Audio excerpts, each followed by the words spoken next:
அமெரிக்காவுடன் வர்த்தக ஒப்பந்தத்தை இறுதி செய்வதில் நீடிக்கும் இழுபறி. மீண்டும் பேச்சுவார்த்தை நடத்த அடுத்த வாரம் வாஷிங்டன் செல்கிறது இந்திய குழு.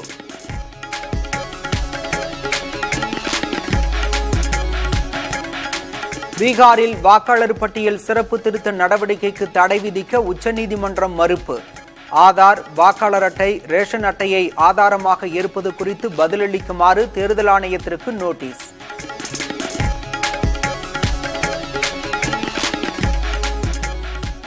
பாஜகவின் டப்பிங் வாய்ஸாக இருந்த பழனிசாமி தற்போது ஒரிஜினல் வாய்ஸாக மாறிவிட்டார். அறநிலையத்துறை நிதி விவகாரத்தை சுட்டிக்காட்டி முதல்வர் மு.க.ஸ்டாலின் விமர்சனம். இந்து சமய அறநிலையத்துறை சார்பில் பள்ளி கல்லூரி கட்டக்கூடாதான். இதுக்கு முன்னாடி பாஜகவுக்கு வெறும் டப்பிங் வாய்ஸ் தான் கொடுத்துட்டு இருந்தார், பேசிக்கிட்டு இருந்தார். இப்ப பாஜக ஒரிஜினல் வாய்ஸாக பேச ஆரம்பிச்சிட்டார். அறநிலையத்துறை விவகாரத்தில் தனது பேச்சை திமுகவினர் திரித்து பேசுவதாக எடப்பாடி பழனிசாமி விமர்சனம். மாணவர்களுக்கு தேவையான நிதி முழுமையாக கிடைக்காது என்றே பேசியதாகவும் விளக்கம்.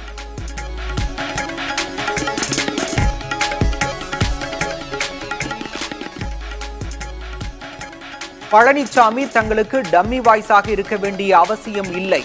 அதிமுக பாஜக கூட்டணி ஏற்பட்டதும் முதல்வருக்கு ஜுரம் வந்துவிட்டதாக நயினார் நாகேந்திரன் பேச்சு. மாண்புமிகு முன்னாள் முதலமைச்சர் அண்ணன் பழனிசாமி அவர்கள் பேச வேண்டிய கருத்தை தான் பேசியிருக்காங்க. இதில் பாரதிய ஜனதா கட்சியினுடைய கூட்டணி தோழமையில் நாங்கள் இருக்கோம். இதில் அவருக்கு டம்மி வாய்ஸாக இருக்க வேண்டிய அவசியம் ஒன்றும் இல்லை. நீங்கள் முதலமைச்சரை பொறுத்த மட்டும் என்னைக்கு அதிமுக கூட்டணி வந்ததோ அன்னையிலிருந்து அவருக்கு ஒரு ஜுரம் வந்துடுச்சு.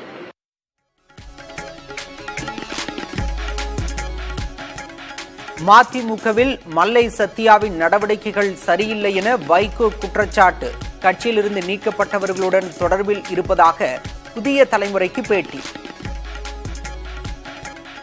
விமர்சனம் செய்து பதிவு போடுகிறவர்களோடுதான் நாள்தோறும் அலைபேசியிலே தொடர்பு கொள்கிறார்.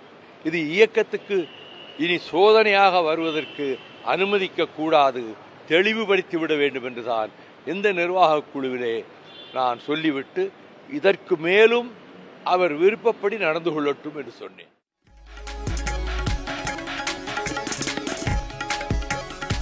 வாரிசு அரசியலுக்காக வைகோ தனக்கு துரோகி பட்டம் கொடுத்துள்ளதாக மல்லை சத்யா ஆவேசம். வைகோ கூறிய வார்த்தைகளை தாங்கிக் கொள்ள முடியவில்லை என்றும் வேதனை.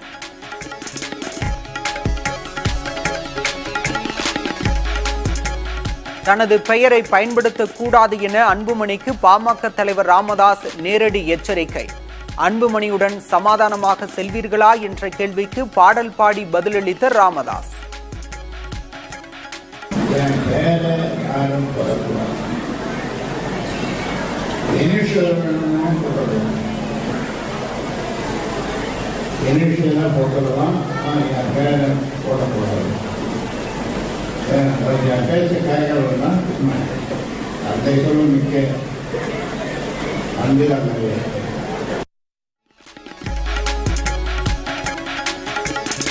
திருமலா பால் நிறுவன கருவூல மேலாளர் மரணத்தில் நியாயமான விசாரணை தேவை.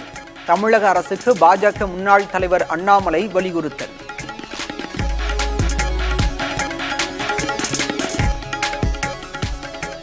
படகுகளில் தாவேக்க கொடியிருந்தால் டீசல் மானியம் வழங்க மறுப்பதாக தமிழக அரசு மீது விஜய் குற்றச்சாட்டு. தமிழக வெற்றிக் கழகத்தை முடக்க நினைத்தால் அது ஒருபோதும் நடக்காது எனவும் கருத்து.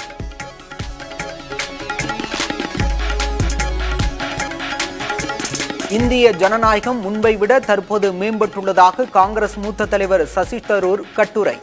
பூனைக்குட்டி வெளியே வந்துவிட்டதாக காங்கிரஸ் எம்பி மாணிக்கம் தாக்கூர் கருத்து.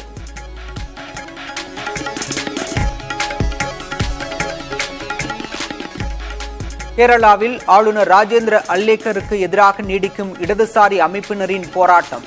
தண்ணீரை பீச்சி அடித்தும் தடியடி நடத்தியும் போராட்டக்காரர்கள் கலைப்பு.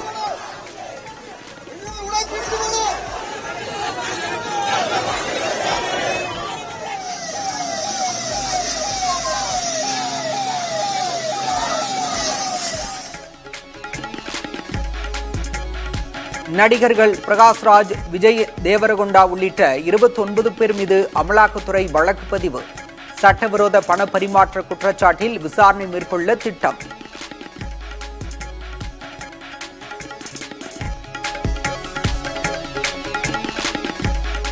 அமெரிக்காவின் நிதி துண்டிப்பால் உலகளவில் 60 லட்சம் பேர் உயிரிழக்கும் அபாயம். ஏழை நாடுகளில் HIV சேவைகளை முடங்கும் நிலையில் இருப்பதாக ஐநா வேதனை.